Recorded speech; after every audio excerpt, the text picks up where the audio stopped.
भागवत जी ये कहते हैं कि जब विशेषज्ञ चिकित्सा की बात आए, गंभीर रोग जैसे कैंसर है, डायबिटीज है, अर्थराइटिस है, तो इसमें वो कहते हैं कि भगवान ने, प्रकृति ने ऐसी व्यवस्था बनाई है कि विशेष गंभीर रोगों की चिकित्सा भी आप बहुत आसानी से, सहजता से कर सके। उसमें से उन्होंने एक जगह लिखा है कि इस पूरे ब्रह्मांड में, पूरी प्रकृति में ऐसी कई चीजें हैं जो एक साथ वात, पित्त और कफ तीनों को ठीक करने की शक्ति रखती है, एक साथ। बहुत कम चीजें ऐसी हैं प्रकृति में जो वात, पित्त, कफ तीनों को एक साथ ठीक रखें। कुछ चीजें ऐसी हैं जो वात को अच्छा रखेंगी, कुछ चीजें ऐसी हैं जो पित्त को अच्छा रखेंगी, कुछ चीजें ऐसी हैं जो कफ को अच्छा रखेंगी। वात को अच्छा रखने वाली सबसे अच्छी चीज जो आपके घर में है वो है तेल। तेल वो जिसमें आप सब्जियां बनाते हैं, तेल वो जिसमें आप सब्जियां बनाते हैं। तो सबसे अच्छी चीज वो बोलते हैं कि तेल है, जो वात को हमेशा समभाव में रखता है, समानता में रखता है, वात को बढ़ने नहीं देता। लेकिन उन्होंने एक शब्द पर जोर दिया है कि तेल का माने शुद्ध तेल। अब ये शुद्ध तेल उन्होंने लिखा 3500 साल पहले। आज के विश्लेषण में अगर हम ध्यान दें तो शुद्ध तेल का माने तेल की घानी से निकाला हुआ सीधा सीधा तेल, बिना कुछ मिलाए हुए सीधा सीधा तेल, कोई भी मशीन से निकाला हुआ सीधा सीधा तेल, उसमें कुछ नहीं मिलाया, मतलब नॉन रिफाइंड तेल। नॉन रिफाइंड तेल। अगर आप तेल खा रहे हैं तो भागवत जी का निवेदन है कि आप तेल शुद्ध खाइए, माने रिफाइंड तेल मत खाइए, डबल रिफाइंड तेल मत खाइए। अब आप कहेंगे जी क्यों नहीं खाएं, डॉक्टर तो यही बोलते हैं कि रिफाइंड खाओ, डबल रिफाइंड खाओ तो आपको हृदय घात नहीं आएगा, वगैरह वगैरह। ये जो रिफाइंड तेल है, मैंने इनको देखा है कैसे रिफाइंड किया जाता है। आप भी देख लें, कभी मौका मिले तो बहुत अच्छा होगा। किसी भी तेल को रिफाइंड करने में 6 से 7 केमिकल इस्तेमाल होते हैं और डबल रिफाइंड करने में 12 से 13 केमिकल इस्तेमाल होते हैं। वो सब केमिकल मनुष्य के द्वारा बनाए गए हैं प्रयोगशाला में। भगवान का बनाया हुआ एक भी केमिकल तेल को रिफाइंड नहीं कर सकता। भगवान का बनाया हुआ माने प्रकृति का दिया हुआ, जिसको आप अंग्रेजी में कहते हैं ऑर्गेनिक। ऑर्गेनिक एक भी केमिकल नहीं है जो तेल को साफ कर सके, एक भी केमिकल दुनिया में नहीं। जितने भी केमिकल तेल को साफ करने के लिए उपयोग किए जाते हैं वो सब इनऑर्गेनिक है, और इनऑर्गेनिक केमिकल ही दुनिया में जहर बनाते हैं और उनका कॉम्बिनेशन जहर की तरफ ही लेके जाता है। आज की दुनिया में मॉडर्निज्म के नाम पर, आधुनिकता के नाम पर जितने इनऑर्गेनिक केमिकल्स जगह जगह इस्तेमाल हो रहे हैं, वो सब आपको धीरे धीरे उस तरफ ले जा रहे हैं जहां आप जहर अपने ही शरीर में पैदा कर दें। इसलिए रिफाइंड तेल, डबल रिफाइंड तेल गलती से भी मत खाइए। भागवत जी कहते हैं कि जिंदगी भर वात को ठीक रखना है, जिंदगी भर। तो वात को ठीक रखने के लिए सबसे सरल चिकित्सा वो बोलते हैं वो तेल का ही है।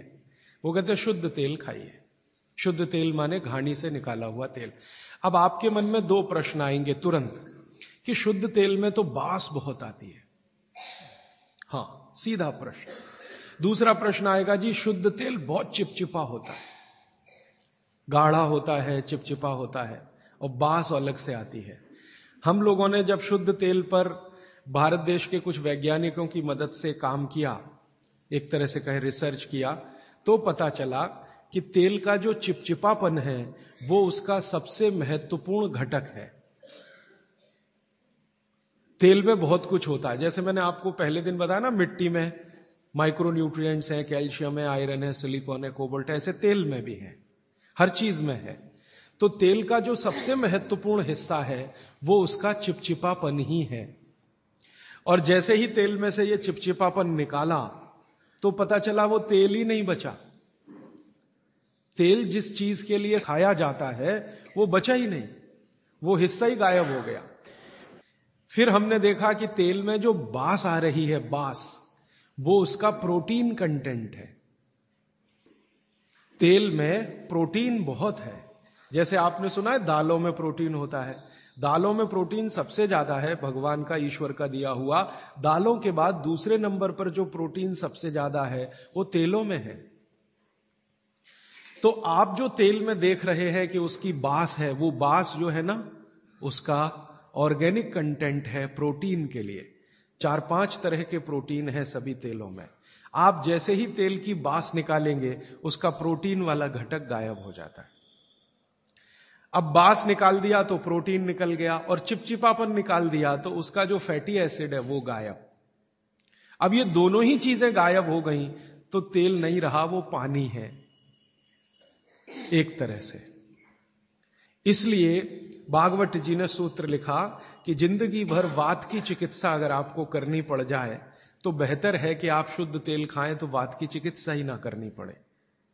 और मैंने आपको सबसे पहले दिन बताया था कि दुनिया में सबसे ज्यादा रोग वात के ही हैं, सबसे ज्यादा रोग।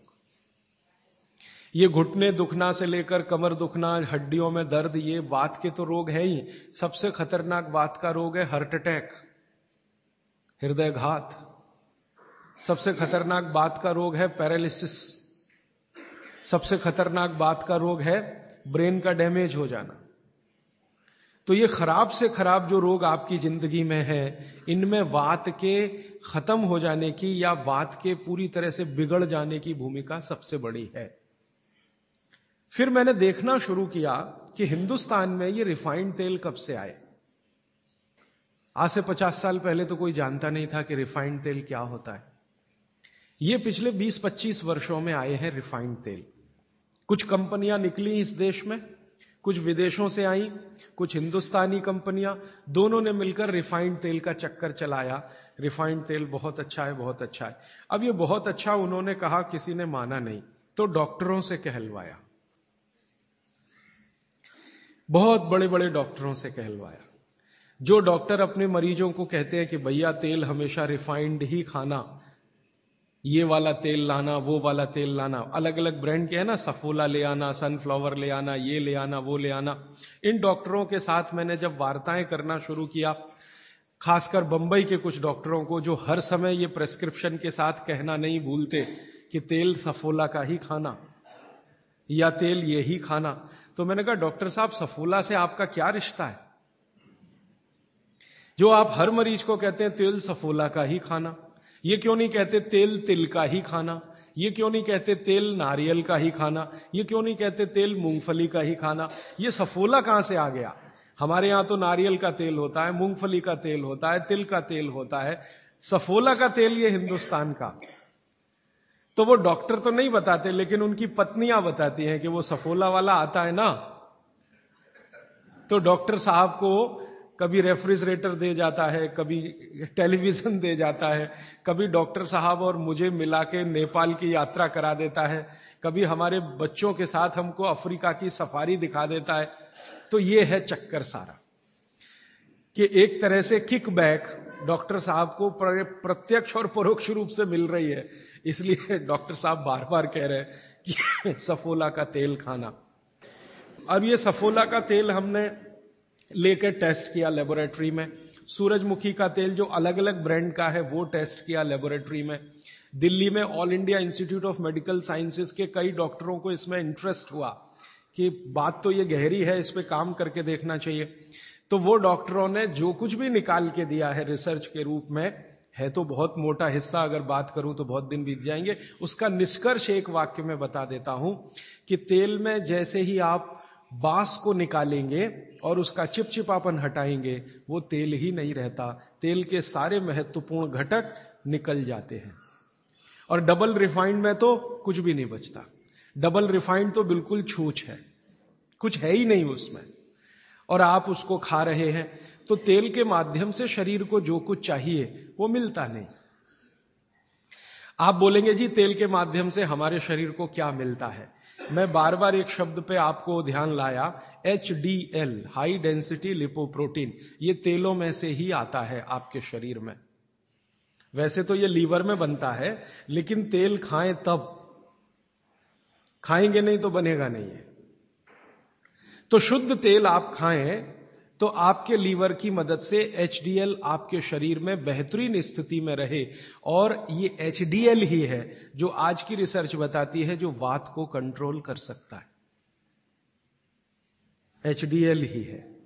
तो आधुनिक विज्ञान का ये HDL और 3500 साल पहले के विज्ञान बागभट्ट चिकित्सा का तेल, ये दोनों एक ही चीजें हैं। तो आप शुद्ध तेल खाएं तो HDL अच्छा रहे, HDL अच्छा रहे, जिंदगी में हार्ट अटैक आने की कोई संभावना नहीं। आप निसंकोच अपना जीवन बिताइए। फिर एक और महत्व की बात, हमने हमारे कुछ दोस्त लोग हैं इस अभियान में जुड़े हुए, उनके ऊपर एक्सपेरिमेंट किए। खासकर छत्तीसगढ़ में हमारे कुछ मित्र हैं। मैंने कहा भाई आप ऐसा करो, चिकित्सा करनी है तो बागभट्ट की करो। हाँ ठीक है करेंगे। तुम डॉक्टर बंद कर दो। हाँ बंद कर देंगे। तो ऐसे हमने कुछ हमारे दोस्त इकट्ठे किए जिनको बहुत ज्यादा समस्या है कोलेस्ट्रॉल की, बहुत ज्यादा समस्या है ट्राइग्लिसराइड की, बहुत ज्यादा समस्या है हाई बीपी की। ऐसे कुछ लोग इकट्ठे किए और छत्तीसगढ़ में ये इसलिए किया कि छत्तीसगढ़ भारत में ऐसा एक राज्य है जहां शुद्ध तेल अभी भी मिलता है। गांव गांव में तेल निकालने वाली घानियां हैं, आसानी से तेल उपलब्ध है और आसानी से सरसों भी उपलब्ध है, मूंगफली भी उपलब्ध है। तो वहां करने का ये एक ही प्रयोजन था और ये लगभग हम 3-3.5 साल से कर रहे हैं। अभी भी ये चालू है, हमारा काम बंद नहीं हुआ है। तो वहां हमने जिन जिन लोगों को शुद्ध तेल पर लाया उनका ये बंद करा दिया, रिफाइंड और डबल रिफाइंड, और शुद्ध तेल पर वो आते गए। अभी उनकी स्थिति ये है कि जब हम उनको डॉक्टर को दिखाते हैं और पुरानी रिपोर्ट लेके जाते हैं कि देखो 3 साल पहले इनकी ये रिपोर्ट थी, कोलेस्ट्रॉल इतना, ट्राइग्लिसराइड इतना, ये इतना, तो डॉक्टर कहता है ये रिपोर्ट में तो 8 दिन के ज्यादा जिंदा नहीं रहना चाहिए, हार्ट अटैक आना ही चाहिए और मरना ही चाहिए, लेकिन आप बचे कैसे हैं? तो अब रिपोर्ट ये देख लो। आज की रिपोर्ट उनको दिखाते हैं तो वो कहते हैं कि मिरेकल है, ये मिरेकल कुछ नहीं है, चमत्कार कुछ नहीं, बस एक ही है कि शुद्ध तेल खाया उन्होंने और जो तेल के घटक होते हैं वो भरपूर मात्रा में उनके शरीर को मिले, इसलिए उनके ट्राइग्लिसराइड्स लेवल कम हुए, कोलेस्ट्रॉल लेवल माने VLDL LDL कोलेस्ट्रॉल लेवल कम हुए, HDL उनका बहुत तेजी से बढ़ा, ब्लड प्रेशर उनका अपने आप कम हुआ, हार्ट अटैक आने की जो कंडीशन बनी हुई थी वो पूरी तरह से खत्म हुई। और अब इतना काम करने के बाद मुझे ये कॉन्फिडेंस हो गया है कि उनमें से 2 हमारे कार्यकर्ता तो ऐसे हैं जिनको हार्ट में भयंकर ब्लॉकेज थे, अभी चेक कराएंगे तो वो ब्लॉकेज भी नहीं मिलेंगे। ये आया रिपोर्ट और बागभट्ट जी का देखकर फिर मैंने देखना शुरू किया। आप भी जरा पुरानी चीजें याद करिए, 20 साल पहले की, 25 साल पहले की। तो हमारे घरों में बहुत सारी चीजों में बहुत बार तेल का उपयोग होता था और तेल के साथ घी का उपयोग तो और भी ज्यादा होता था।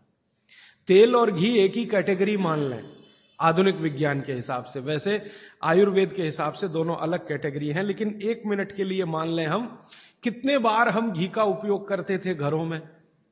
शीरा बना रहे हैं, हलवा बना रहे हैं, बिना घी के बन नहीं रहा है, दाल में घी खा रहे हैं, रोटियों पे घी खा रहे हैं, सब्जियों में घी खा रहे हैं और फिर सब्जियां तेल में बना रहे हैं। आप जरा कल्पना तो करिए, कितनी जगह तेल तेल तेल, कितनी जगह घी घी घी। और 40 साल पहले मैंने तो नहीं सुना, पता नहीं आपने सुना, मेरे पिताजी को मैं पूछता हूं कि कितने हार्ट अटैक होते थे, तो मेरे पिताजी कहते हैं अपने परिवार में तो एक भी नहीं हुआ। शायद आप 40 साल पहले के अपने परिवारों को देखें तो आपको भी पता चलेगा किसी को नहीं हुआ। तो जब उतना हम तेल और घी उपयोग कर रहे थे अपने दैनिक जीवन में, हमको हार्ट अटैक नहीं हो रहे थे। ये पिछले 10-12 वर्षों में क्या ऐसा हो गया जो इतने हार्ट अटैक हो रहे हैं? परसों किसी ने मुझे कहा कि 17 साल के एक बच्चे ने हार्ट का ऑपरेशन कराया अभी यहां चेन्नई में, अपोलो में या पता नहीं कहां।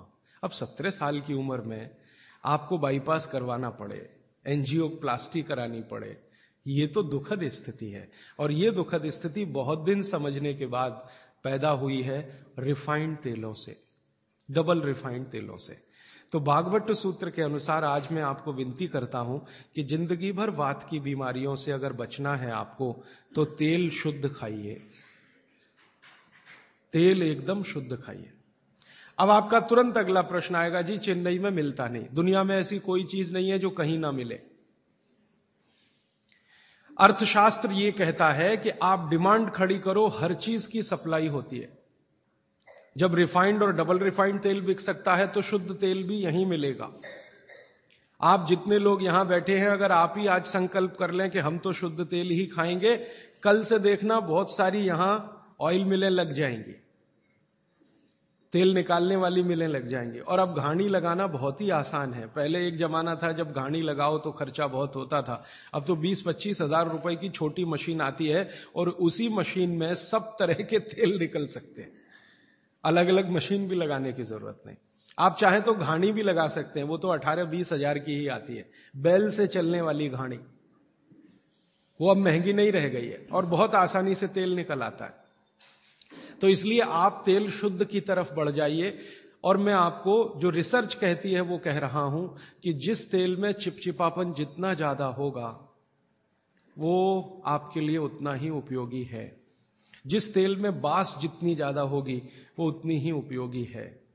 सरसों के तेल के बारे में सारे डॉक्टर्स ऑल इंडिया इंस्टीट्यूट के जो रिसर्च कर चुके हैं वो ये कहते हैं, सरसों के तेल का डब्बा मुंह पे लगाओ और जो आंख में से आंसू तुरंत ना निकलें तो समझ लो वो नकली है। उसकी इतनी तेज बास आएगी कि आंख से आंसू निकल ही आएंगे, नाक चलना आपकी शुरू हो ही जाएगी। वो कहते हैं वो उसके शुद्धता की गारंटी है।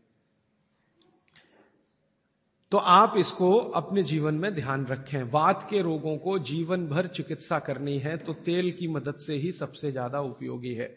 और तेल खाने के तरीके आप सब जानते हैं, उन्हें बताने की जरूरत नहीं है कि सब्जी में कितना तेल डालना, दालों में या आपके दूसरे भोजन पकवानों में तेलों का किस तरह से उपयोग करना। मैंने ये देखा हिंदुस्तान में कि हमारे यहां तीज त्योहार होते हैं और हर तीज त्योहार में कुछ खास तरह के व्यंजन और पकवान बनते हैं। मैंने ये देखा है कि कुछ खास तरह के त्योहार में कुछ खास तरह का तेल उपयोग हो रहा है, दूसरे तरह के त्योहारों में दूसरे तरह का तेल उपयोग हो रहा है। उसके पीछे बड़ा साइंस है, बहुत बड़ा साइंस है, बहुत बड़ा विज्ञान है। वो विज्ञान ये है कि जैसे मान लीजिए होली के आसपास के त्योहार, चैत्र के महीने के त्योहार, फागुन और चैत्र के महीने के त्योहार। अब फागुन और चैत्र के महीने के त्योहारों में जो जो पकवान बन रहे हैं, आप उन पर अगर नजर डालें तो वो उस मौसम के हिसाब से बहुत ही अनुकूल है। दिवाली के आसपास के जो तीज त्योहार हैं, नवंबर दिसंबर के या अक्टूबर नवंबर के, उनमें जो पकवान बन रहे हैं वो खास तरह के प्रिपरेशन है, बहुत गहरा विज्ञान है। कभी मौका मिला तो इस पे अलग से ही बात करूंगा कि त्योहारों में पकाए जाने वाले जो व्यंजन हैं वो हमारे शरीर को किस तरह की मदद कर रहे हैं। हमारे वैज्ञानिकों ने, माने महर्षियों ने, यह देखा कि जीवन के दिनों में, माने अगर ठंड के दिन है तो शरीर में क्या प्रकोप ज्यादा है, बरसात के दिन है तो शरीर में क्या प्रकोप ज्यादा है, गर्मी के दिन है तो शरीर में कौन सा प्रकोप ज्यादा, प्रकोप माने वात पित्त कफ, ये तीन ही तरह के। तो उनको संयमित रखने के लिए कौन सी चीजें प्रकृति ने दी हैं, तो व्यंजनों में वही चीजें डाली गई हैं। जैसे अब मैं आपको थोड़ा और स्पष्ट करता हूं, यह बात अमूर्त है लेकिन अब थोड़ी मूर्त करता हूं। सर्दी के दिनों में जितने भी त्योहार आप मनाते हैं या जितने भी त्योहारों में आप अपने जीवन को लगाते हैं, ये सब त्योहारों में आप देखो भोजन ज्यादा से ज्यादा आपके हिसाब से गरिष्ठ होता है। प्रिपरेशन कुछ इस तरह के होते हैं। जैसे आप तिल खा रहे हैं, सर्दी के दिनों में भरपूर तिल खाया जाता है और तिल के तरह तरह के व्यंजन बनाए जाते हैं। अगर आप गुजरात में रहते हैं तो अड़दिया खाया जाता है। अड़दिया दुनिया का इससे अच्छा शायद कोई पकवान ना हो। अड़दिया जिसको कहा जाता है, उड़द की दाल का बनता है अड़दिया। ऐसे ही राजस्थान के कुछ इलाकों में विशेष पकवान है, ऐसे उत्तर प्रदेश के इलाकों में कुछ पकवान है। लेकिन अगर महसूस करें तो ये सब भारी हैं, भारी गुरुत्व है इसमें। बागभट्ट जी ने एक शब्द इस्तेमाल किया, गुरुत्व वाले पदार्थ, माने भारी हैं, आसानी से नहीं पचते, धीरे धीरे पचते। अड़दिया तो आसानी से नहीं पचेगा, तिल की चीजें भी आसानी से नहीं पचने वाली हैं। लेकिन जिन दिनों में हम ये खा रहे हैं उन दिनों में शरीर के लिए यही अच्छा है कि कोई चीज आसानी से ना पचे, धीरे धीरे पचे, देर में पचे। क्यों? अब ये ठंडी के दिन होते हैं तो ठंडी के दिनों में शरीर में पित्त जो है ना थोड़ा कम होता है, पित्त थोड़ा कम होगा, वात ज्यादा बढ़ा हुआ रहेगा और कफ सबसे ज्यादा बढ़ा हुआ रहेगा ठंड के दिनों में। अब कफ सबसे ज्यादा बढ़ा हुआ है तो कफ का असर हमारी जठर अग्नि पर है। अब कफ का असर जठर अग्नि पर है तो जठर अग्नि भी थोड़ी कम रहती है, थोड़ी, जो गर्मियों के दिनों में वो भड़कती है उतनी नहीं होती। तो अगर आपकी जठर अग्नि कुछ कम है, कफ के प्रभाव में है, तो आप भोजन भी ऐसे खाइए जो तुरंत पचने वाले नहीं है, धीरे धीरे पचने वाले हैं, ताकि जठर अग्नि उसके साथ मेल कर ले अपनी गति का। ऐसे समझ लो जठर की गति कम होती है तो खाया जाने वाला खाना भी कम गति से पचने वाला हो तो बहुत अच्छा है। तो सोच समझकर यह तय किया गया कि सर्दी के दिनों में तिल खाना है, सर्दी के दिनों में मूंगफली खानी है, सर्दी के दिनों में गुड़ खाना है, सर्दी के दिनों में घी सबसे ज्यादा खाया जाता है। और आपने अक्सर वैद्यों से सुना होगा सेहत बनानी है तो यही दिन सबसे अच्छे हैं, माने खूब अच्छा अच्छा खाओ। और भगवान का दिया हुआ भी इन महीनों में भरपूर होता है। तिल भी इन्हीं महीनों में आते हैं, मूंगफली भी नई इन्हीं महीनों में आती है, चने भी इन महीनों में नए आते हैं। तो अच्छा खाना खाने का समय यही माना जाता है सर्दियों का। और अच्छा खाना वो जो गुरुत्व वाला है, गुरुत्व वाला वो जो थोड़ा धीरे धीरे धीरे धीरे पचता है। तो कितना बड़ा मेल बिठाकर हमारे लोगों ने हमारे व्यंजनों को त्योहारों के साथ जोड़ा। गर्मी के दिनों में उल्टा होता है, गर्मी के दिनों में आपका पित्त भड़कता है, माने अग्नि तीव्र है, तो आप ऐसा खाना खाओ जो जल्दी हजम हो जाए।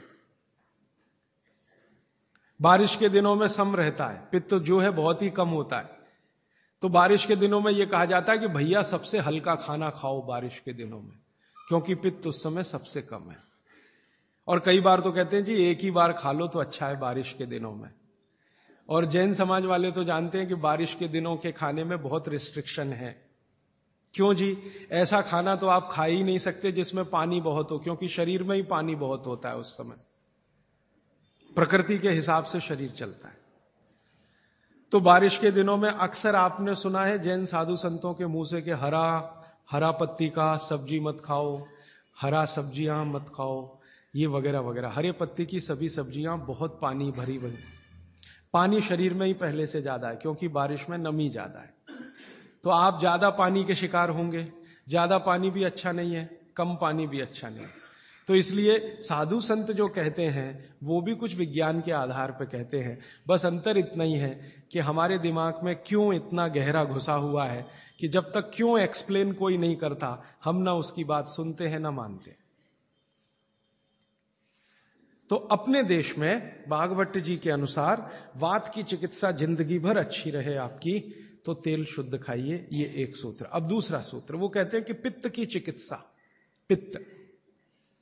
पित्त जिंदगी भर आपका ठीक रहे, आपको तकलीफ ही ना आए, तो कहते हैं देशी गाय का घी खाइए। पित्त को जिंदगी भर सम रखने के लिए अगर कोई एक चीज उन्होंने बताई है सबसे अच्छी, वैसे तो उन्होंने सैकड़ों चीजें बताई, सबसे अच्छी तो उसकी ऊपर की श्रेणी में गिनती है घी। घी माने गाय का घी। भैंस के घी के लिए उन्होंने बोला है, लेकिन उन्होंने कहा है कि वो एक ही कैटेगरी के लोगों के लिए है जो कुश्ती लड़ते हैं। कुश्ती लड़ते हैं माने पहलवानी करते हैं, दंड बैठक लगाते हैं, पहलवानी करते हैं, वो घुमाते हैं। इनके लिए उन्होंने कहा है कि ये गाय का घी कभी ना खाएं, ये भैंस का ही घी खाएं, क्योंकि होना ही उनको भैंस के जैसा है। आपके लिए नहीं है, आप सदगृहस्थ हैं, ना आपको कुश्ती लड़नी है, ना आपको पहलवानी करनी है, ना आपको दंड बैठक लगानी है, ना आपको रेस जीतनी है, आपको तो जीवन अपना चलाना है ठीक तरीके से। तो आपके लिए है गाय का घी। और पहलवान जो कुश्ती लड़ रहे हैं, अखाड़े में दंड बैठक लगा रहे हैं, मुगदर घुमा रहे हैं वगैरह वगैरह, इनके लिए है भैंस का घी। भागवत जी कहते हैं कि वो अगर गाय का घी खाएंगे तो बीमार पड़ेंगे, और आपने अगर भैंस का घी खाया तो आप तकलीफ में आएंगे। तो जिंदगी भर पित्त आपका ठीक रहे, पित्त से होने वाली बीमारियां ना हो, तो आप गाय का घी खाते रहिए। और तीसरी बात जो कहते हैं कफ को जिंदगी भर शांत रखना है, शमित रखना है, सम अवस्था में रखना है। तो सबसे अच्छी चीज जो उन्होंने बताई है, वैसे तो सैकड़ों हैं लेकिन मैं सबसे अच्छी चीज पहले बता रहा हूं, वो कहते हैं नंबर 1 की चीज है कफ को शांत रखने के लिए, वो है गुड़। और ऑब्लिक करके उन्होंने एक चीज बताई है, शहद। तो वो कहते हैं कि जो शहद खा सकते हैं वो शहद खाएं, जो नहीं खा सकते वो गुड़ खाएं। अब आप में से जो जैन सिद्धांतों का पालन करने वाले हैं उनके लिए है गुड़, और जो जैन सिद्धांतों का पालन नहीं करते वो शहद भी ले सकते हैं। तो 3 चीजों की अब बात मैं कर रहा हूं। पहली चीज हो गई शुद्ध तेल, दूसरी चीज हो गई गाय का घी, और तीसरा हो गया गुड़। उल्टे से शुरू करता हूं, गुड़ कफ को कैसे शांत रखेगा। आधुनिक विज्ञान की जानकारी कुछ मैं आपको इसमें जोड़ना चाहता हूं। कफ जब भी बिगड़ता है तो शरीर में एक तत्व की बहुत कमी आ जाती है, वो है फास्फोरस। केमिकल है एक फास्फोरस। जब भी कफ बिगड़ेगा तो आप समझ लो आपके शरीर में फास्फोरस की कमी है। और फास्फोरस का एक छोटा भाई भी है, आर्सेनिक। आर्सेनिक वैसे तो शरीर में ना रहे तो अच्छा है क्योंकि जहर है, लेकिन बहुत मामूली मात्रा में रहे तो फास्फोरस को ताकत देता है ये आर्सेनिक। फास्फोरस का कॉम्प्लीमेंट्री है आर्सेनिक। ये केमिस्ट्री की बात है। अब आप समझ लीजिए कि कफ आपके शरीर में बढ़ गया, इसका माने फास्फोरस कम हो गया। तो भागवत जी ने कितनी इंटेलिजेंसी से चुना, गुड़ खाओ। हमने गुड़ को जब टेस्ट किया लेबोरेटरी में तो उसमें सबसे ज्यादा फास्फोरस ही है। गुड़ में सबसे ज्यादा फास्फोरस है।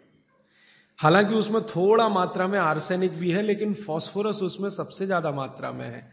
और गुड़ जो बना है ना, किससे बना है? गन्ने के रस से।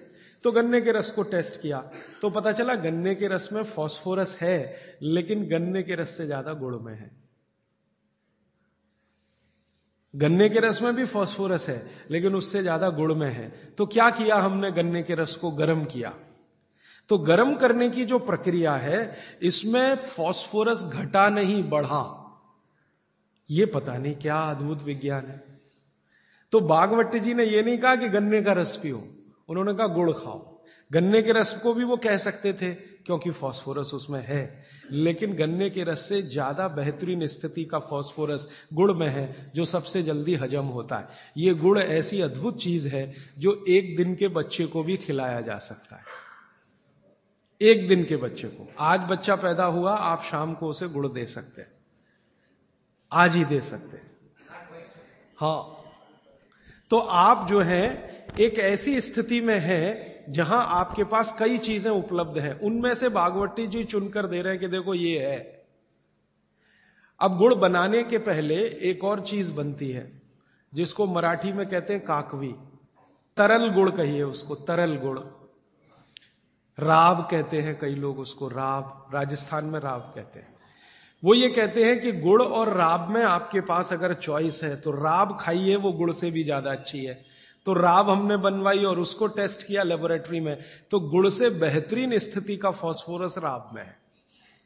तो आपकी जिंदगी का इसको हिस्सा बना लीजिए, हिस्सा। कफ की जिंदगी में तकलीफ कभी भी नहीं आए जो आप राब और गुड़ खाएं, यह आपकी जिंदगी का हिस्सा हो जाना चाहिए। अब आप पूछेंगे जी कौन सा गुड़ खाएं? बाजार में कई तरह के गुड़ हैं। एक गुड़ है जो बहुत गोरे रंग का होता है, सफेद सफेद होता है। जो गुड़ का रंग जितना ज्यादा साफ, वो उतना ही बड़ा जहर। आप कहेंगे जी ये गुड़ तो बहुत ही बढ़िया, एकदम सफेद। ये सफेद रंग के चक्कर में हम बर्बाद हो गए। जब से अंग्रेज आए ना, हमारे दिमाग में भूत घुस गया। हर चीज हमें गोरी चाहिए, हर चीज गोरी, हर एक रंग सफेद चाहिए। हां, मैं रविवार का अखबार जब पढ़ता हूं ना, तो मैट्रिमोनियल कॉलम्स आते हैं, सबको गोरी पत्नी चाहिए, भले चाहने वाला चिक्कट काला हो, उसको गोरी ही चाहिए।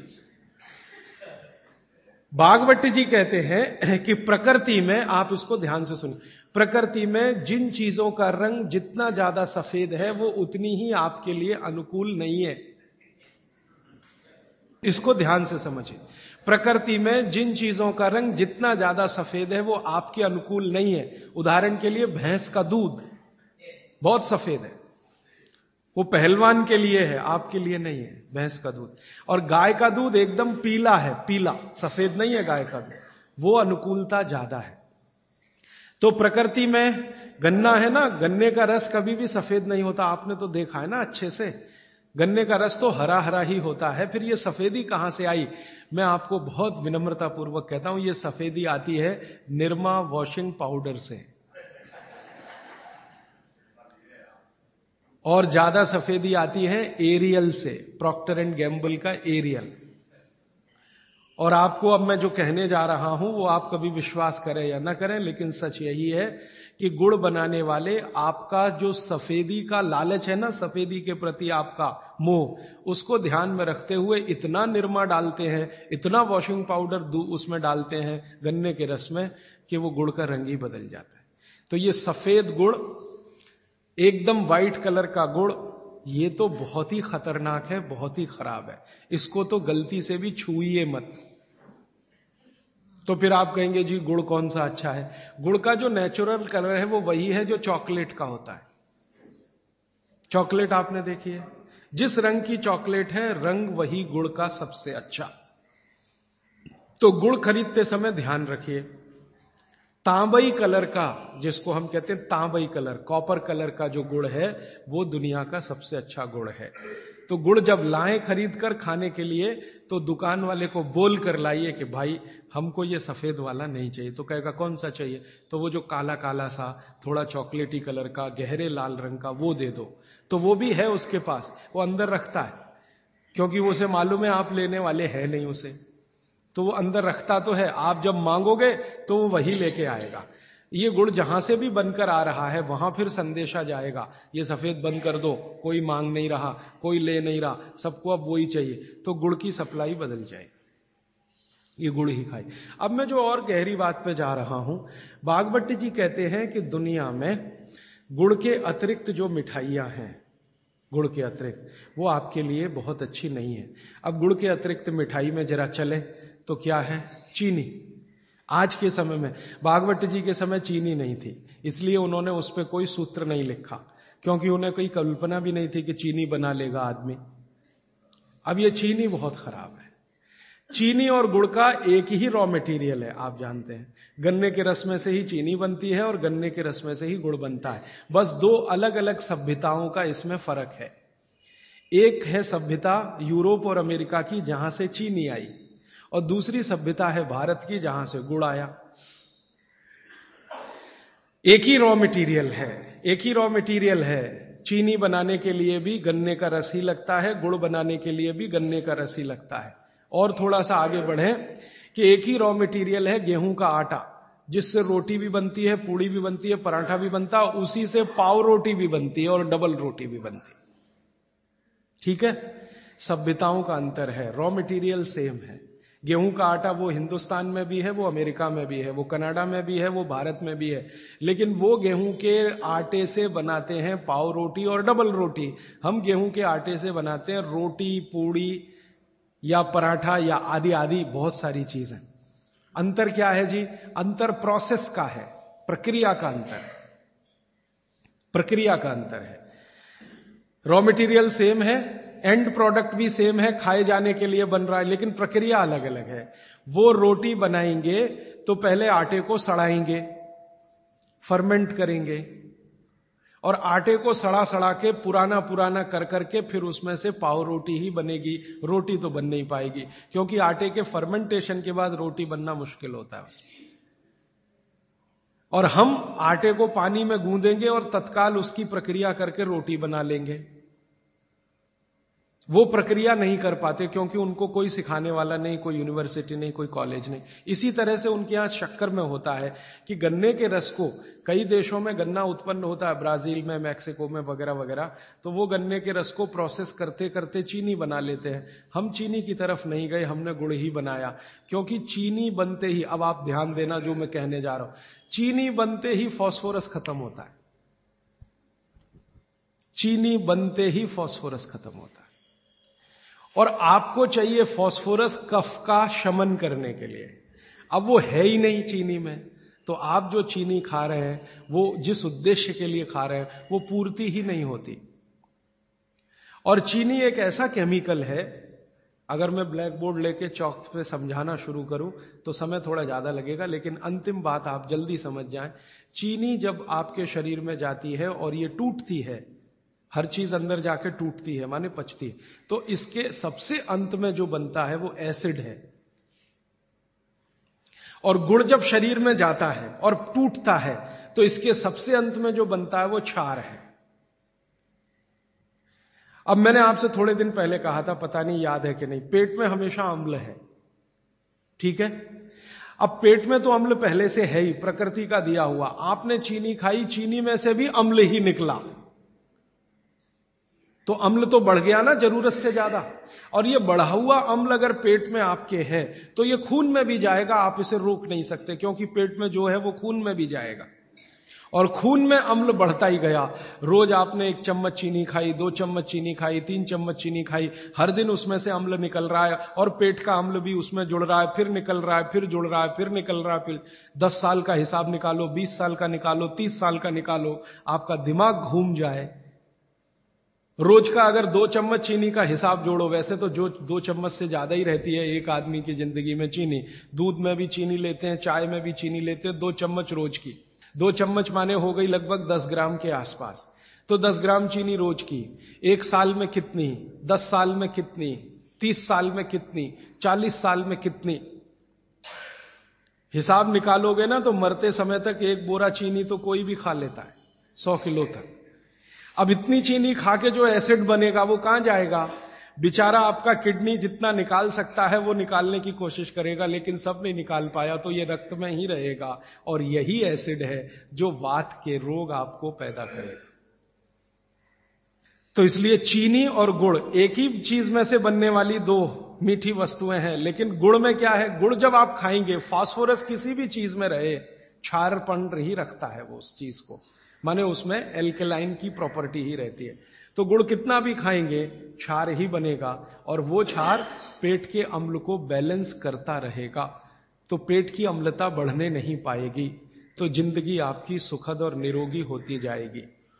अब इसको और एक तरीके से समझाता हूं। गुड़ और चीनी पे जब हमने एक्सपेरिमेंट किए तो पता चला चीनी को पचाने के लिए पूरे शरीर को वैसी ही ताकत लगानी पड़ती है जैसी ठंडे पानी को पचाने के लिए लगती है।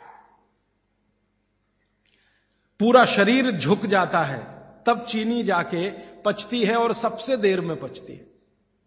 आपने जो दाल खाई है वो पच जाएगी, गेहूं पच जाएगा, चना पच जाएगा, मटर पच जाएगी, चीनी सबसे अंत में जाके पचेगी, और उसको पचाना पड़ता है। लेकिन गुड़ दुनिया में ऐसी अद्भुत चीज है जो बनाई हिंदुस्तानियों ने, कि गुड़ सबको पचा देता है।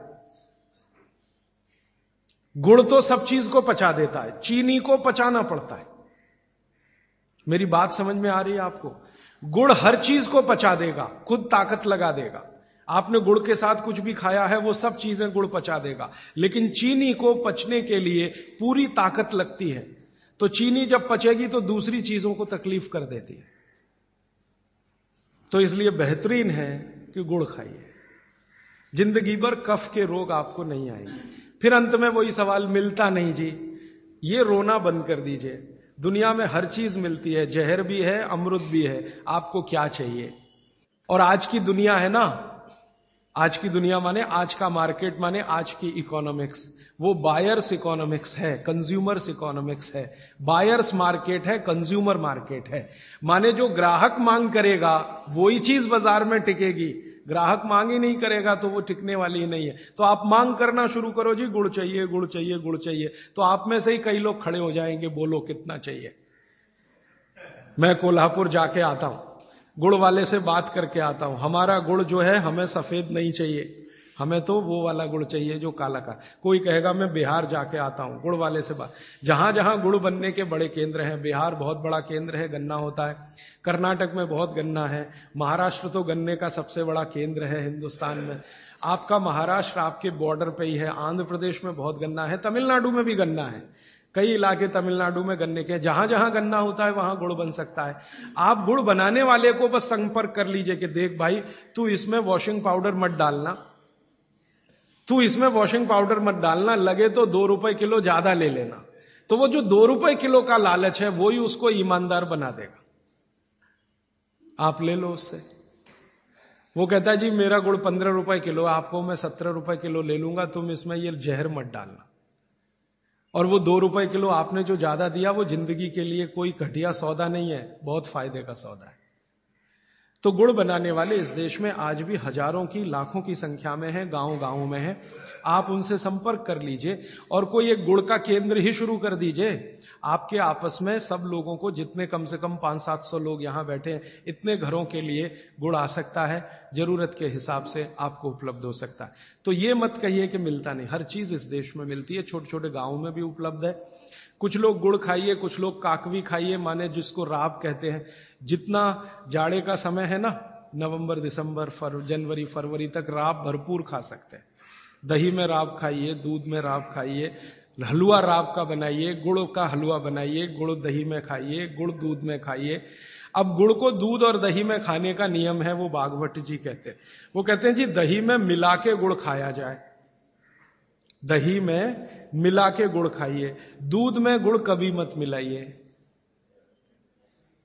दूध में गुड़ कभी मत मिलाइए, दही में मिला के खाइए। तो दूध में कैसे खाएंगे जी? दूध में ऐसे खाएंगे कि पहले गुड़ खा लीजिए, पीछे से दूध पी लीजिए, या दूध पी लिया पीछे से थोड़ा गुड़ खा लीजिए। दूध में गुड़ मिला नहीं सकते, और दही में कभी भी बिना मिलाए मत खाइए। आप में से कोई बिहार वाले हैं ना, तो वहां पर एक बहुत बढ़िया व्यंजन मिलता है, उसका नाम है दही चूड़ा। दही चूड़ा ही कहते हैं, चूड़ा। ये मिथिला में मैंने खाया और ऐसा अद्भुत है जो दुनिया में शायद कहीं ना हो। मिथिला में, मिथिला माने एक एरिया है बिहार का, करीब 8-10 जिले उसमें आते हैं। उन जिलों में जब भी आप जाएं तो मेहमान को वही परोस के लाते हैं। तो मैं भी मेहमान जैसा ही रहता हूं, तो मुझे हर घर में दही चूड़ा मिलता है। तो वो दही डाल के लाते हैं, ऊपर से गुड़ डाल के लाते हैं, दही के ऊपर गुड़ रहेगा। तो मैंने कई बार कहा कि अलग प्लेट में गुड़ ले आओ, तो वो कहते नहीं नहीं, आपको फिर खाना नहीं आता दही चूड़ा। तो पहले मुझे सच में नहीं मालूम था। अब जब ये मुझे पता चला बागभट्ट चिकित्सा का, तब मेरी अकल में आया कि वो सब बागभट्ट के चेले हैं, दही में गुड़ मिला के पहले से ही चिवड़ा पे रख के लाते। तो दही में गुड़ मिला के ही खाइए। अगर आप दही खा रहे हैं तो गुड़ मिला के ही खाइए, तो दही के कई दोष जो आपके लिए अनुकूल नहीं है वो भी खत्म हो जाते हैं। और दूध में गुड़ कभी भी मत मिलाइए। एक जगह तो वो ये कहते हैं कि दूध खाली पी लीजिए, गुड़ आगे पीछे खा लीजिए, वो ज्यादा बेहतर है। तो गुड़ खाइए, मेरा कहने का मतलब ये है। अब गुड़ के कितने प्रिपरेशन है हमारे घर में? गुड़ का तिल का प्रिपरेशन एक है, तिल पट्टी कहते हैं, गजक। तो भरपूर गजक खाइए। क्यों खाइए जी? तिल है और गुड़ है। गुड़ में जो केमिकल है ऑर्गेनिक, तिल में लगभग वही सब है जो गुड़ में है। तिल भी क्षारीय है, गुड़ भी क्षारीय है, और दोनों क्षारीय चीजें खाएंगे तो पेट के अम्ल को बैलेंस करती रहेंगी। तो तिल गुड़ रोज खाइए, माने तिल की पट्टी बनाइए, गजक बनाइए, नहीं तो तिल का लड्डू बनाइए, गुड़ के साथ बनाइए। फिर इसी तरह से मूंगफली है, मूंगफली भी क्षारीय है और गुड़ भी क्षारीय है। तो मूंगफली और गुड़ मिला के वो पट्टी आती है, वो खाइए, बच्चों को खिलाइए। और आपके पास जो भी प्रिपरेशन है गुड़ तिल के, गुड़ मूंगफली के, वो सब बनाइए। और ये जो 3-4 महीने हैं, नवंबर दिसंबर जनवरी फरवरी तक, भरपेट खाइए, भरपूर खाइए, क्योंकि इस समय आपके शरीर को इन्हीं की जरूरत है। तो कफ जिंदगी से बहुत दूर रहेगा। तिल खा रहे हैं, गुड़ खा रहे हैं, मूंगफली खा रहे हैं, कफ बढ़ने की बिल्कुल संभावना नहीं। तो जिंदगी में कफ के रोग आने की संभावना नहीं। अब जानते कफ का सबसे खराब रोग क्या है? मोटापा। मोटापा कम करना है तो भरपेट गुड़ खाइए, भरपेट तिल खाइए, भरपेट मूंगफली खाइए, मोटापा भी कम हो जाएगा। हां, आपको डर है ना, तिल खाएंगे जी उसमें से तेल है। तेल तो है तिल में, लेकिन वो HDL वाला, LDL वाला नहीं है, VLDL। ये मोटापा जो है ना, वो VLDL और LDL का चक्कर है। HDL जैसे ही बढ़ेगा, मोटापा अपने आप कम होगा, पेट अंदर ही जाएगा। आप में से कोई भी मेरे कहने पर 3 महीने एक एक्सपेरिमेंट कर लीजिए। तिल चबा चबा के खाइए, खाने के बाद 3 महीने के बाद वजन नापेंगे, 8-10 किलो कम मिलेगा, कम से कम इतना कम मिलेगा। खाना खाया, खाने के बाद आप सौंफ खाते हैं ना, सौंफ की जगह तिल खाइए। और काला खाया तो और ज्यादा वजन कम मिलेगा। काला तिल एक है सफेद, काले की गुणवत्ता सफेद से भी ज्यादा है। लेकिन ये इन्हीं 4 महीनों में, गर्मी में अगर आपने यही तिल खाया तो प्रॉब्लम आएगी। भागवत जी कहते हैं कि तिल खाने का सबसे अच्छा समय वही है जो आज चल रहा है, ये फरवरी तक चलेगा। तो फरवरी तक, और कभी बहुत ज्यादा लिबरल हो तो होली के दिन तक वो कहते हैं तिल खाने का समय है, होली होते ही तिल कम करिए या खत्म करिए। फिर कुछ और चीज आएगी, वो क्या आएगी वो मैं बता दूं, लेकिन आप ये करके देख लीजिए। 4 चीजों को ज्यादा उपयोग आप करेंगे, वजन आपका कम होता जाएगा, पेट का अम्ल कम होता जाएगा, घुटनों के अंदर का जो कई बार कहते हैं ना डॉक्टर यूरिक एसिड जमा हो गया जी, यूरिक एसिड क्या है? अम्ल ही तो है। तो ये यूरिक एसिड आपको कम करना है, तो गांठ के सब जो माने जोड़ों के दर्द आपको कम करने हैं, तो इनके लिए ये सब चिकित्सा बताई है। तिल है, गुड़ है, और मैंने एक चीज बोली थी कि अगर आप जैन नहीं हैं तो शहद है। शहद में भागवत जी कहते हैं छोटी मधुमक्खी का शहद, बड़ी का नहीं। तो शहद लाएं तो उसको पूछ लीजिए। तो एक हिस्सा हो गया कफ का। अभी दूसरा पित्त का हिस्सा। पित्त का हिस्सा बहुत क्लियर है, एकदम स्ट्रेट फॉरवर्ड है कि घी ज्यादा खाएंगे पित्त आपका हमेशा सम रहेगा। और ज्यादा घी खाने का जो समय है वो बारिश के दिनों में और ये जो गर्मी के दिन होते हैं ना, उस समय घी ज्यादा खाइए ताकि पित्त को कंट्रोल करके रखे। और वात के लिए मैं पहले ही बता चुका हूं, शुद्ध तेल। अभी ये जितनी बात है आप सोचो कितनी सरल है। बस हमें अपनी जीवन शैली में थोड़ा बदलाव करना है। जीवन शैली में बदलाव से पहले मन में संकल्प लेना है कि जी हम तो ऐसे ही चलेंगे, दुनिया जिधर जाए जाए, हमें उससे मतलब नहीं, हम तो ऐसे चलेंगे। तो ये 3 चीजें अगर आपने देख ली तो बहुत अच्छा है।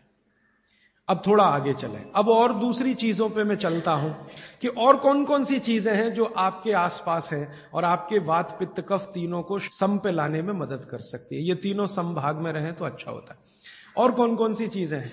तो भागवत जी कहते हैं रसोई के बाहर जाने की जरूरत ही नहीं, सब वहीं है। भागवत जी ने एक सूत्र लिखा है, दुनिया का सबसे बड़ा औषधि केंद्र हमारा रसोई घर है। सबसे बड़ा औषधि केंद्र रसोई घर है। अब दुर्भाग्य से हम रसोई में जिनको मसाला कहते हैं ना, मसाला, वहां मसाला कुछ नहीं है, सब औषधि है। मसाले का और औषधि का अंतर मालूम है? ये मसाला तो शब्द ही भारत का नहीं है, पहले तो ये बता दूं। ये अरबिक शब्द है, फारसी से अरबी में आया, अरबी से हमारे घुस गया, हिंदी में और जगह जगह घुस गया। ये विदेशी आए तो ये शब्द भी आया। हिंदुस्तान में 17वीं 18वीं शताब्दी का साहित्य जब मैं पढ़ता हूं तो जब तक मुगलों का राज्य रहा तब तक मसाले शब्द का बहुत उपयोग है। मुगलों के राज्य के पहले एक भी जगह किसी भी शास्त्र में मसाला नहीं है। चरक संहिता पढ़ी मैंने, कहीं भी मसाला नहीं है उसमें। सुश्रुत में कहीं मसाला नहीं है, भागवत की कहीं मसाला नहीं है।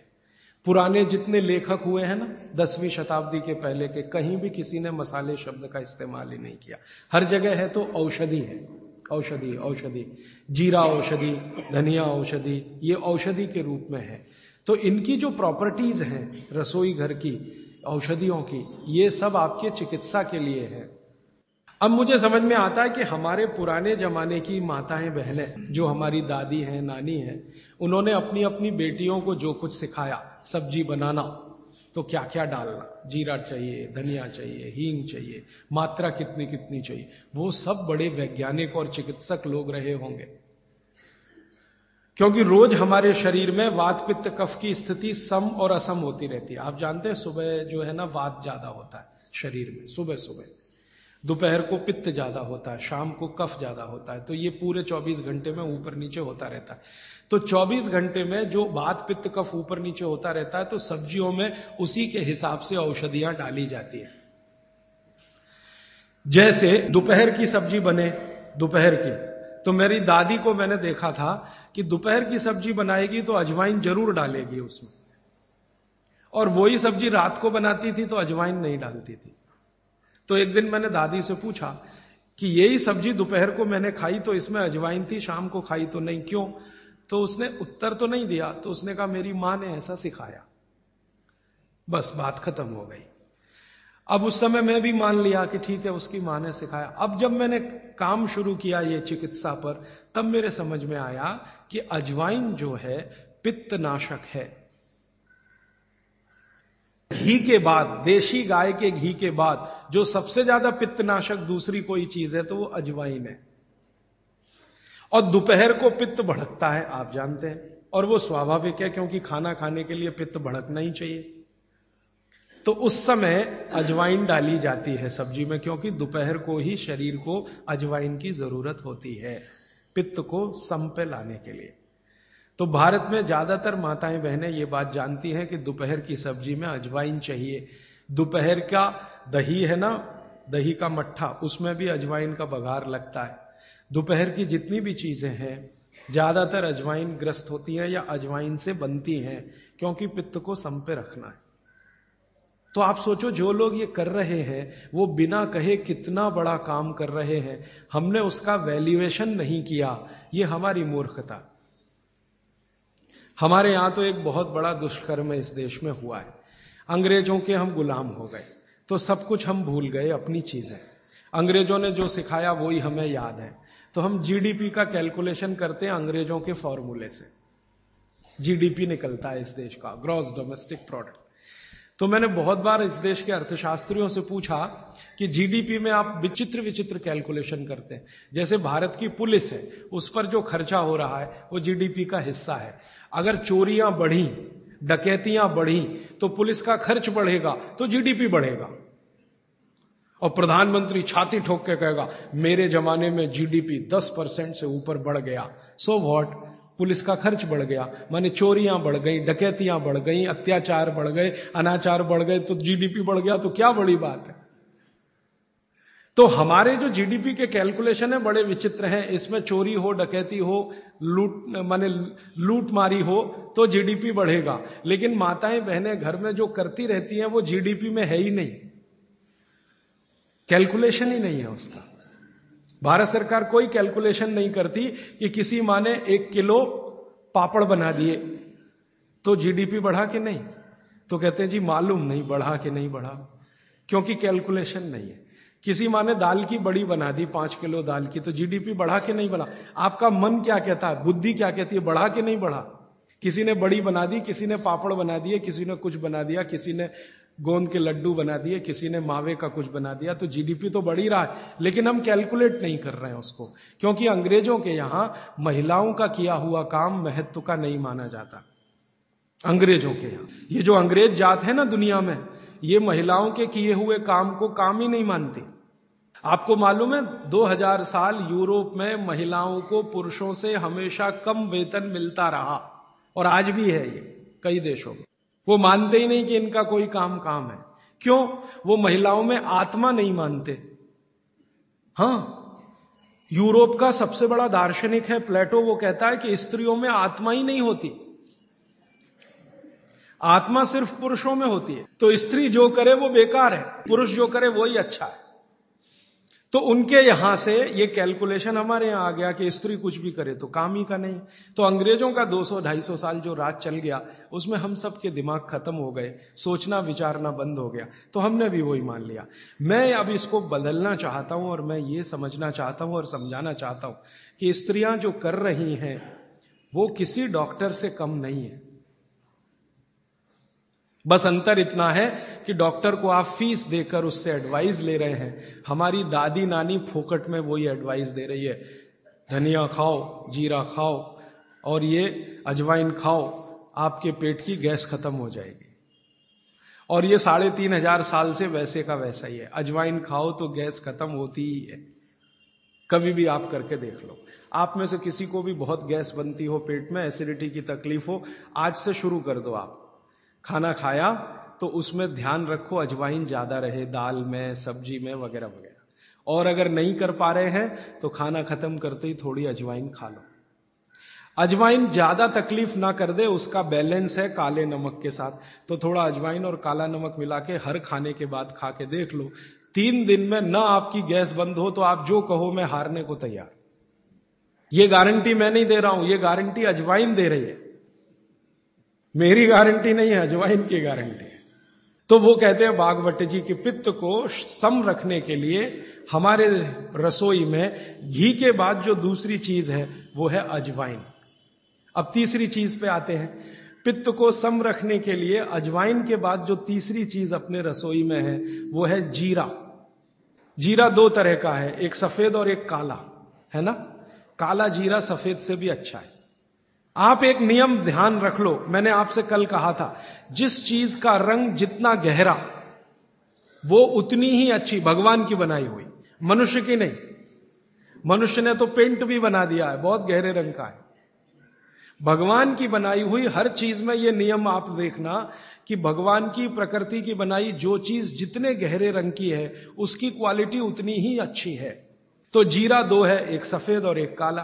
काला जीरा सबसे अच्छा, पित्त को खत्म करने के लिए, सम रखने के लिए।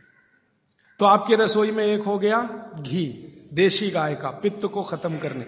दूसरा हो गया अजवाइन। तीसरा हो गया जीरा। और एक चीज हींग। हींग तो आप सब समझते हैं ना। हींग, हींग भी भगवान की बनाई हुई है, आदमी ने नहीं बनाई। हींग के पहाड़ होते हैं, जैसे पत्थर के पहाड़ होते हैं ना, वैसे हींग के पहाड़ होते हैं। हींग वहीं से आती है। तो हींग है, जीरा है, अजवाइन है और देशी गाय का घी। अब इसके नीचे आता है धनिया। धनिया दो तरह का है, एक सूखा और एक हरा। जब तक हरा उपलब्ध है आप खाइए, जब नहीं है तो सूखा खाइए। दोनों की क्वालिटी एक ही है। सूखे धनिये में कोई कमी नहीं आती।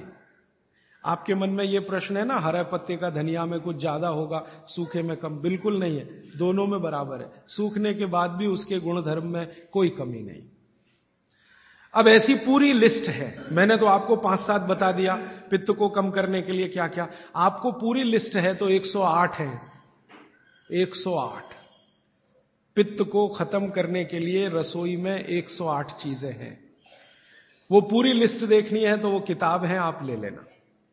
एक स्वदेशी चिकित्सा किताब हमने बनाई है और एक बनाई है गंभीर रोगों की चिकित्सा, इसमें ये सूची है। और थोड़ी सी अष्टांग हृदयम के भाग 3 में भी है, भाग 2 में भी है, थोड़ी थोड़ी है। थोड़ा आगे बढ़े, कफ की सूची मैंने बताई आपको। कफ में सबसे अच्छी चीज है गुड़। गुड़ के बाद दूसरे नंबर पर है शहद। जैन है तो शहद मत खाइए, ये मेरी भी विनती है आपको, क्योंकि नहीं तो मैं पाप का भागीदार बनूंगा जो आपसे कहूं कि शहद खाओ, और मुझे तो मोक्ष में जाना है, तो पाप की गठरी क्यों ला दूं। तो आप जैन है तो बिल्कुल शहद मत खाइए। अजैन है माने जैन नहीं है तो आप कोशिश करिए कम से कम खाएं, ना खाएं तो और भी अच्छा, क्योंकि अपने पास शहद का विकल्प है गुड़। जब गुड़ ना रहे तब सोचें। इसी तरह कफ को कम करने की और क्या चीज है अपने रसोई में। कफ को कम करने की दूसरी जो सबसे अच्छी चीज बताई भागवत जी ने वो है सौंठ। सौंठ, सौंठ का ही एक दूसरा रूप है अदरक। अदरक से अच्छी है सौंठ। कारण क्या है, अदरक जब सूख जाता है तभी सौंठ बनती है, और अदरक का सूखने के बाद गुण बढ़ जाता है। हां, ताजा अदरक है ना, उसका गुण जितना नहीं है, सूखे हुए अदरक माने सौंठ का गुण लगभग 100 गुना बढ़ता है। इसलिए सौंठ अदरक से हमेशा अच्छी है। तो कफ खत्म करने के लिए रसोई घर में एक हो गया गुड़, दूसरी हो सौंठ, सौंठ का ऑब्लिक अदरक। अब तीसरी चीज जो सबसे अच्छी, पान। पान माने पान का पत्ता, जो आप पान खाते हैं ना, पान, ये कफ दूर करने की सबसे उत्तम औषधि। लेकिन पान भी वही चक्कर आएगा। कौन सा पान? जो गहरे रंग का। हर चीज में ये नियम है, गहरे रंग का। गहरे रंग का आप उसको कहो जी देशी पान, तो देशी पान। गहरे रंग का पान जिसका रंग बहुत गहरा हरा, एकदम काला जैसा हो तो और भी अच्छा। ये पान कफ नाशक है, बहुत ही जबरदस्त चीज है ये पान। और पान और सौंठ का बेस्ट कॉम्बिनेशन है। पान खा रहे हैं तो सौंठ डाल के खा सकते हैं, अदरक डाल के खा सकते हैं। जैन है तो सौंठ खाइए, नहीं है तो अदरक खाइए। पान, अदरक, सौंठ और ऊपर से आया गुड़। गुड़ भी मिला के पान में खाया जा सकता है। वो आप डालते ना गुलकंद, गुलकंद, गुलकंद। गुलकंद माने क्या है? गुलाब के फूल, उसकी पंखुड़ियां, उसका तो रस या उसका कुछ प्रिपरेशन प्रोसेस से, ये भी सबसे ज्यादा कफ नाशक है। अब आप देखो, जो जो चीजें पान में पड़ रही हैं वो सब कफनाशक हैं। पान बनाने वाले सब बाघभट्ट के चेले, बिना जाने ये काम कर रहे हैं। गुलकंद आपको पान में डाल के दे रहे हैं, सौंफ सौंफ सौंफ, ये भी कफनाशक है, सौंफ। फिर उसके आगे मैं बता रहा हूं प्रायोरिटी से, सबसे अच्छा कफनाशक गुड़, फिर उसके नीचे, फिर उसके नीचे। अब सौंफ के नीचे जिसका नंबर है वो है लौंग, लवंग कहिए, लौंग कहिए। और ऐसे ही ये सूची बढ़ाते जाएं तो इसमें करीब 100 चीजें हैं जो कफनाशक हैं हमारे रसोई में। ठीक है, अब आ जाइए वात पर। वात पर मैंने सबसे अच्छी चीज बता दी है, तेल, शुद्ध तेल। शुद्ध तेल वातनाशक है। और अब जो दूसरी बात मैं कहने जा रहा हूं, इसको मैं संक्षेप में उपसंहार के रूप में कह रहा हूं कि जिन चीजों में भी पानी की मात्रा ज्यादा हो वो सभी वातनाशक हैं। जिन चीजों में भी पानी की मात्रा ज्यादा हो वो सभी वातनाशक है। जैसे दूध, आप जानते हैं दूध में तो सबसे ज्यादा पानी ही है ना। दूध को फाड़ के देख लो, सॉलिड मटेरियल तो थोड़ा ही निकलता है ना, बाकी तो पानी ही रह जाता है। तो दूध में बहुत पानी है। तो जिन चीजों में पानी ज्यादा है, भागवत जी ने सूत्र ऐसे लिखा है कि पानी युक्त चीजें, जल युक्त चीजें सभी वातनाशक हैं। तो दूध हो गया, दूध के बाद दही, दही में भी पानी ही है, आप जानते हैं। और छाछ तो सबसे ज्यादा पानी वाली है। जूस जो आप इस्तेमाल करते हैं, सभी जूस वातनाशक है। सभी जूस, संतरे का, मौसम्मी का, गन्ने का तो बहुत ही अच्छा है, अंगूर का, टमाटर का, वगैरह वगैरह, ये सब जूस वातनाशक है। तो सब तरह के जूस, दूध, दही, छाछ, ये सब वातनाशक चीजें हमारे घरों में हैं। अब आखिरी चीज भागवत जी कहते हैं कि वातनाशक, पित्तनाशक और कफनाशक ऐसी चीजें दुनिया में एक साथ मिले हैं, बहुत रेयर, बहुत रेयर। वो कहते हैं कि बहुत चीजें दुनिया में हैं, कोई वात का नाश करेगा, कोई पित्त का, कोई कफ का, लेकिन कोई ऐसी चीजें भी अपने रसोई में हैं जो तीनों को नाश कर सकती हैं। उनमें से नंबर 1 है आंवला। आंवला। फिर दूसरा है हरडे, और तीसरा है बहेड़ा, और तीनों मिला के बनता है त्रिफला। ये जो त्रिफला है ना, भागवत जी इसकी इतनी बढ़ाई करते हैं, इतनी प्रशंसा उन्होंने लिखी है कि खाली त्रिफला पर ही उनके 120 से ज्यादा सूत्र हैं। 120 से ज्यादा अकेले त्रिफला पर। त्रिफला को इसके साथ खाओ, त्रिफला को उसके साथ खाओ, त्रिफला को ऐसे खाओ, त्रिफला को 120 से ज्यादा सूत्र है अकेले त्रिफला पर। और वो ये कहते हैं कि ये जो त्रिफला है, इसमें सबसे अच्छा फल आंवला, फिर बहेड़ा, फिर हरडे, ये सबसे दुनिया में अद्भुत चीज है। लेकिन इसकी मात्रा के बारे में उन्होंने जो कहा है वो ध्यान रखिए। ज्यादातर लोग त्रिफला इस्तेमाल करते हैं, करिए, बहुत अच्छा है, लेकिन मात्रा ध्यान रखिए। हम क्या करते हैं कि हर, बहेड़ा, आंवला तीनों बराबर मात्रा में मिला के त्रिफला बनाते हैं। वो कहते हैं कि ये उतना उपयोगी नहीं है, और हमने करके भी देखा। वो कहते हैं कि त्रिफला सबसे अच्छा होता है 1, 2, 3 के अनुपात में। पहला है हरडे 1 अनुपात, दूसरा है बहेड़ा 2 अनुपात, और तीसरा है आंवला 3 अनुपात। अब इसको मात्रा में कहूं, अगर त्रिफला बनाना है तो हरडे लेना 100 ग्राम, बहेड़ा लेना 200 ग्राम, और आंवला लेना 300 ग्राम। तो ये 100, 200, 300 ग्राम की मात्रा में आप जो त्रिफला चूर्ण तैयार करेंगे, वो कहते हैं ये अद्भुत है, वात, पित्त, कफ तीनों का नाश करता है, तीनों का। अब वात, पित्त, कफ तीनों से आप अगर ग्रसित हैं तो आप त्रिफला जरूर लीजिए। कैसे लाएं? त्रिफला लेने के 2 नियम बताए उन्होंने, एक रात को और एक सवेरे। सवेरे का नियम उनका यह है कि सवेरे सवेरे अगर त्रिफला खाएं तो गुड़ के साथ, नहीं तो शहद के साथ, गुड़ या शहद। वैसे ही आप तय कर लीजिए, जैन है तो गुड़, अजैन है तो शहद।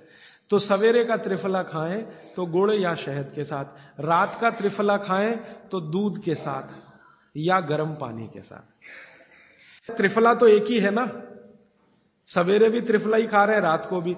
लेकिन बागवती जी कहते हैं असर अलग अलग है दोनों के। रात को जो आप त्रिफला खाएंगे दूध के साथ या गर्म पानी के साथ, तो ये त्रिफला रेचक है। रेचक शब्द उन्होंने इस्तेमाल, रेचक माने पेट को साफ करने वाला, बड़ी आंत की सफाई करने वाला, शरीर के सब अंगों की सफाई करने वाला, झाड़ू लगाने वाला जो व्यक्ति, वो रेचक। तो कहते हैं रात को अगर त्रिफला आप ले रहे हैं दूध के साथ या गर्म पानी के साथ, तो ये रेचक है। माने ये एक ही काम सबसे ज्यादा करेगा कि आपकी कब्जियत मिटा देगा। कितनी भी पुरानी कब्जियत है मिटा देगा, 40 साल पुरानी भी मिटा देगा रात को। और जो दिन को त्रिफला खाया सवेरे गुड़ के साथ, तो वो कहते हैं ये पोषक है। एक शब्द है रेचक और एक है पोषक। पोषक माने शरीर को जो कुछ चाहिए, विटामिन सी चाहिए, विटामिन ए चाहिए, विटामिन डी चाहिए, या विटामिन के चाहिए, या कोई विटामिन चाहिए, या हमें माइक्रो न्यूट्रिएंट्स चाहिए शरीर को, कैल्शियम चाहिए, आयरन चाहिए, वगैरह वगैरह। तो शरीर को अगर पोषकता चाहिए तो त्रिफला सवेरे खाना, और शरीर में आप मानते हैं कि हमारी कब्जियत ठीक करने के लिए, तो त्रिफला रात को खाना। दोनों समय के त्रिफले में बिल्कुल अलग तरह के परिणाम आते हैं। तो जो कहें हम तो स्वस्थ हैं जी, तो सवेरे ही त्रिफला खाओ स्वस्थ हैं तो, और जो कुछ बीमारियां हैं आपको, तो रात को खाओ। ठीक है। मात्रा ध्यान रखना, 1 2 3 सम मात्रा का त्रिफला बहुत रेयर केस में इस्तेमाल होता है। 1 या 2 ही बीमारी हैं। अभी मैंने एक जगह इस्तेमाल किया था, एक वैज्ञानिक हैं, भाभा एटॉमिक रिसर्च सेंटर में काम करते हैं, उनको एक बीमारी हुई रेडिएशन से। रेडिएशन आप जानते हैं सभी एटॉमिक सेंटर में। तो उनका पूरा शरीर सड़ गया, एकदम सड़ गया, जगह जगह घाव, जगह जगह, और उसमें से खून निकलता, मवाद निकलता। वो बेचारे इतने परेशान, इतने हैरान, कहां कहां जा जाके, अमेरिका, कनाडा, सब जगह, कुछ इलाज हुआ नहीं, कोई रिलीफ मिला नहीं। कपड़ा भी नहीं पहन सकते, ऐसी स्थिति थी, हमेशा नंगे बदन रहते थे। तो ऐसे ही किसी ने मुझे उनके बारे में बताया। बंबई तो मैं अक्सर जाता रहता हूं कि राजीव भाई एक ऐसे व्यक्ति हैं।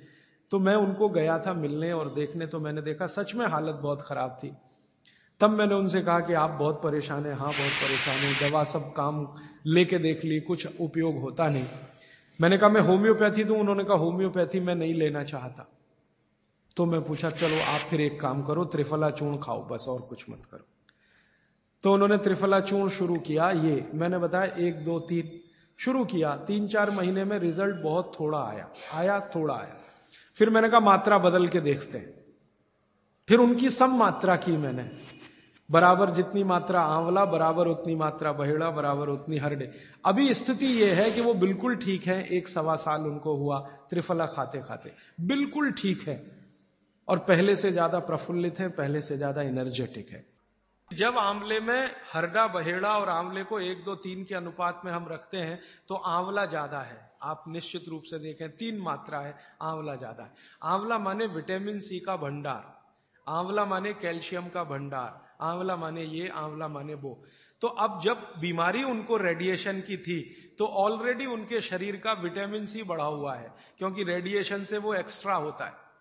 तो हमने देखा आंवला अगर मात्रा उनके साथ है तो वो काम नहीं कर पा रहा है इतना, जब 3 मात्रा का है, क्योंकि जो चीज पहले से बढ़ी है वो और बढ़ाएगा। तो फिर हमने इसको कम कर दिया, हरडे और बहेड़ा को बढ़ा दिया, तो सम हुआ, तो रिजल्ट तुरंत आ गया। तो ये रेडिएशन जैसे गंभीर बीमारियों में, कैंसर जैसे गंभीर बीमारियों में इस तरह का उपयोग होता है आंवला, हरडे, बहेड़े का बराबर मात्रा में। लेकिन बाकी जो साधारण बीमारियां हैं उनमें 1 2 3 ही रहता है, क्योंकि आपको कई जगह कैल्शियम की जरूरत है, विटामिन सी की भी। जितने लोग मोटे हैं उतना शरीर में विटामिन सी कम, जितने लोग मोटे हैं उतना कैल्शियम कम। तो कैल्शियम कम है, विटामिन सी कम है, तो मैं आपसे कहूंगा ही कि आंवला 3 मात्रा में लो, तो वो बढ़े, तो बाकी चीजें कम हो। तो ये चक्कर है, ये थोड़ा टेक्निकल प्रोसेस है, आप लेकिन समझ जाएं, सरल भाषा में मैंने कोशिश की है बताने की। आप जानते हैं रेडिएशन का दुनिया में इलाज नहीं है। ये उदाहरण मैंने जानबूझ के दिया, ऐसे सैकड़ों उदाहरण है मेरे पास। रेडिएशन का दुनिया में इलाज नहीं है, लेकिन त्रिफला चूर्ण के पास उसका इलाज है। अगर यही त्रिफला चूर्ण अमेरिका में हुआ होता ना, यूरोप में हुआ होता, तो अब तक इस पर पेटेंट लेकर करोड़ों डॉलर कमाए होते उन्होंने। ये हमारे यहां प्रचंड मात्रा में है, हर घर में है, हर गांव में है, इसलिए हमें इसकी कीमत नहीं मालूम। मैं आपसे फिर कह रहा हूं, आपके सोचने का नजरिया बदल दीजिए। प्रकृति ने जो चीजें प्रचंड मात्रा में हमको दी हैं वो उतनी ही कीमती हैं। वो प्रकृति की हमारे ऊपर कृपा है जो हमारी जरूरत के हिसाब से दी है। आंवले का इतना उत्पादन इस देश में होता है, आप जानते हैं। बहेड़ा इतना मिलता है, हरडे इतना मिलता है, और लगभग फोकट की स्थिति में मिलता है। अब पता नहीं कौन कौन लोग उसी आंवले को 200-250 रुपए किलो च्यवनप्राश बना के बेच लेते हैं। ये जो च्यवनप्राश है ना, ये त्रिफला चूर्ण से कई कई गुना नीचा है। च्यवनप्राश पे जितना खर्चा कर रहे हैं उससे बहुत कम खर्चे में आप त्रिफला खाइए, च्यवनप्राश से भी ज्यादा असर है। तो मेरी आपको आज के लिए ये आखिरी सूत्र थी कि आप अपने जीवन में वात पित्त कफ तीनों को सम रखना चाहते हैं तो आंवला, हरडे, बहेड़ा, हरडे, बहेड़ा, आंवला, इन तीनों का उपयोग करना सीख लीजिए। घर में हमेशा इसको डब्बे में बना के पाउडर के रूप में रख लीजिए। अब आप कहेंगे इन तीनों को एक साथ खाएं, आप अकेला आंवला भी खा सकते हैं। आंवला तीनों दोष दूर करता है, वात पित्त कफ। हरडे तीनों दोष दूर करता है, वात पित्त कफ। और बहेड़ा तीनों दोष दूर करता है, वात पित्त कफ। इसलिए भागवत जी कहते हैं सर्वोत्तम फल यही है, आंवला, हरडे, बहेड़ा। दूसरे फलों से कई गुने ज्यादा ताकतवर यही फल है, आंवला, हरडे, बहेड़ा। अब आपको आखिरी एक छोटी सी बात कह दूं कि आप में से किसी को भी यह तकलीफ है कि आपके शरीर में मेद बढ़ा हुआ है, मेद माने मांस बढ़ा हुआ है, बहुत लोग परेशान है, मोटापा, मोटापा, मेद माने कफ बढ़ा हुआ है, सीधी सी बात। तो आप त्रिफला खाइए। कब खाना है? आपको रात को नहीं खाना है, सवेरे खाना है। जिनको भी मांस बढ़ा है, शरीर पर मेद बढ़ा है, उनको अगर छाटना है, इसको कम करना है, तो त्रिफला सवेरे खाना, आंवला सवेरे खाना। आप त्रिफला नहीं खा सकते तो आंवला ही खा लीजिए। 4 आंवले, 3 आंवले रोज खा लीजिए। आंवले को मुरब्बा बना के खा लीजिए, मुरब्बा को और आंवले का अचार बना के खा लीजिए, आंवले की चटनी बना के खा लीजिए, जैसे भी है आंवला खा लीजिए। 3 से 4 आंवला जितना होता है ये पेट में जाते रहे तो साल भर में आप देखोगे आप पहले से ज्यादा स्लिम और ट्रिम हो जाएंगे। और आंवले के बारे में आज के जो वैज्ञानिक कह रहे हैं, आज के, वो कहते हैं कि दुनिया का सबसे अच्छा एंटीऑक्सीडेंटल फल कोई है तो वो यही है। एंटीऑक्सीडेंट माने जो ऑक्सीडेशन की क्रिया को कम करे, और शरीर में हमेशा ऑक्सीडेशन चलता है। ऑक्सीडेशन में उम्र कम होती है, शरीर के हर अंग का क्षय होता है। तो अगर उम्र बढ़ानी है और अंगों का क्षय बचाना है तो आंवले से अच्छी कोई चीज नहीं। दैनिक जीवन में भोजन में इसको जरूर धारण करिए। भागवत जी कहते हैं कि जब त्रिफला खाएं, आंवले के बारे में तो वो कुछ नहीं कहते, वो कहते हैं साल भर खाओ, 2 साल खाओ, रोज खाओ, कोई दिक्कत। त्रिफला खाएं तो 3 महीने लगातार खाने के बाद थोड़े दिन छोड़ देना। 3 महीने 90 दिन खा के थोड़े दिन छोड़ देना, माने 15-20 दिन छोड़ देना, फिर अगले 3 महीने खा लेना, फिर 15-20 दिन छोड़ देना, फिर 3 महीने खा लेना। क्यों कर लेना ऐसा? वो कहते हैं कि ये छोड़ना जरूरी है बीच में, नहीं तो शरीर को आदत लग जाती है, और वो आपने अगर छोड़ा नहीं तो आपको कुछ दुष्परिणाम भी दे सकता है। लगातार अगर त्रिफला खाया तो कई दिन ऐसा लगेगा कमजोरी आ गई, अगर बीच में छोड़ा नहीं तो। छोड़ के खाना। अब किसी व्यक्ति के लिए ये छोड़ने का समय है वो 3 महीने से थोड़ा पहले भी हो सकता है, ज्यादा भी हो सकता है, इसलिए मैंने बीच का बताया। 3-3 महीने करके छोड़ छोड़ के खाना। वजन कम करने के लिए त्रिफला या आंवले का उपयोग करना है तो आंवला 3 से 4 और त्रिफला हमेशा बड़ा टी स्पून, एक तो छोटी चम्मच होती है, एक थोड़ी बड़ी चम्मच, तो 1 चम्मच गुड़ के साथ सुबह, नहीं तो शहद के साथ।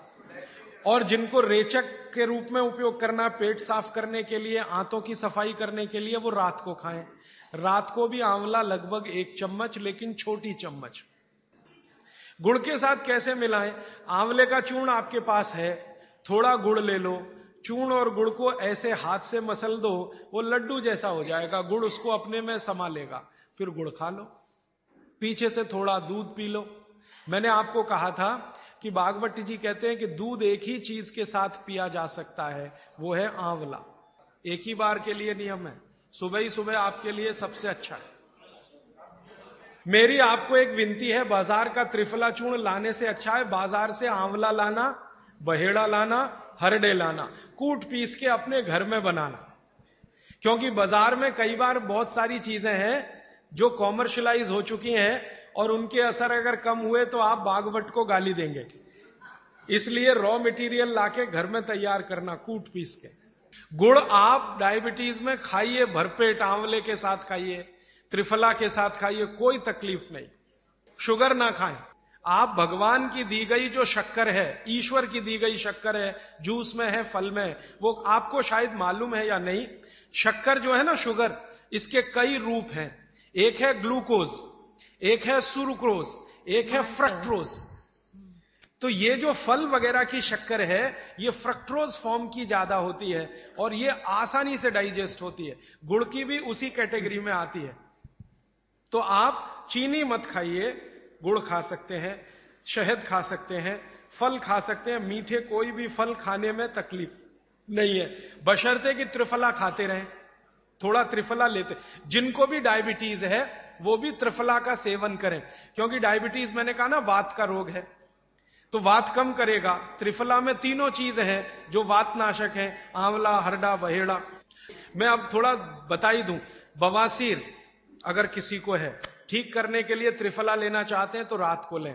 मूढ़ व्याध, पाइल्स जिसको आप कहते हैं, हेमोरॉइड्स, वो जब भी ठीक करने के लिए त्रिफला लें तो रात को लें। भगंदर, ये ठीक करने के लिए त्रिफला लें तो रात को लें। माने मेरे कहने का है, पेट से जुड़ी बीमारियां ठीक करने के लिए त्रिफला उपयोग करना है तो रात को।